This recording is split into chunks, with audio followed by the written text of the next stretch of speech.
উত্তৰ গুৱাহাটীত নকল টকা সৰবৰাহকাৰী গেং গ্ৰেপ্তাৰ। খেদি খেদি পিটনিৰ পৰা আটক ৩ অপৰাধী। নকল টকাৰ গাড়ী অনুসৰণ কৰি কুমাৰ ভাস্কৰ বৰ্মা দলঙৰ সমীপত আটক ৩ওকে। ৰঙিয়াৰ দিশৰ পৰা গুৱাহাটী অভিমুখী পথত আটক নকল টকা সৰবৰাহকাৰী। আটকাধীনসকল ক্ৰমে ৰঙিয়াৰ চিন্ময় কলিতা, কলাই গাঁৱৰ ৰছিদ আলী আৰু ছয়গাঁৱৰ মহম্মদ চাহিল আলী। AS23X3739 ভুৱা নম্বৰ প্লেটৰ ইয়ন বাহনত আহিছিল ৩ নকল টকা সৰবৰাহকাৰী। নকল টকাৰ গেঙৰ গাড়ীৰ পৰা আৰক্ষীয়ে ৩,৮২,৬০০ নকল ১০০ টকা আৰু ৫০০ টকীয়া নোট উদ্ধাৰ কৰে। ঘটনাৰ লগত জড়িতৰ সন্দেহত উত্তৰ গুৱাহাটী জলাহৰ আন এজনকো আটক কৰিছে আৰক্ষীয়ে। কামৰূপ সহকাৰী আৰক্ষী অধীক্ষক পৰীক্ষিত গগৈৰ নেতৃত্বত চলিছিল এই অভিযান।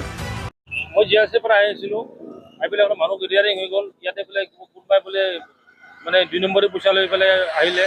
আমাৰ নলবাৰী থানা গম পালে, গম পাই সিহঁতক খেদি খেদি ধৰি পেলাই এতিয়া বৰ্তমান সিহঁতক তেওঁলোকে পুলিচৰ জিম্মাত আছে। আৰু মই সেইখিনি গম পাওঁ, ৩জন বুলি গম পাওঁ মই। আৰু পইচাৰ সংখ্যাটো মই এতিয়া মই ক'ব নোৱাৰিম কিমান হ'ল, কোনোবাই ৩ লাখ, কোনোবাই 2 লাখ এনেকুৱা কৈ আছে। কিন্তু কথাটো কিন্তু প্ৰশাসনে কিন্তু বহুত ধুনীয়া এটা কাম কৰিছে, য'ত নেকি আজি আমাৰ নৰ্থ গুৱাহাটীখন ছেভ হৈ আছে। এতিয়া পলাব আহিছিল, পলাই গৈছিলে, পিটনিৰে পলাব গৈছিলে, পুলিচৰ প্ৰশাসনে আহি পেলাই তেওঁলোকক ধৰিছে। News desk report N24 Assam.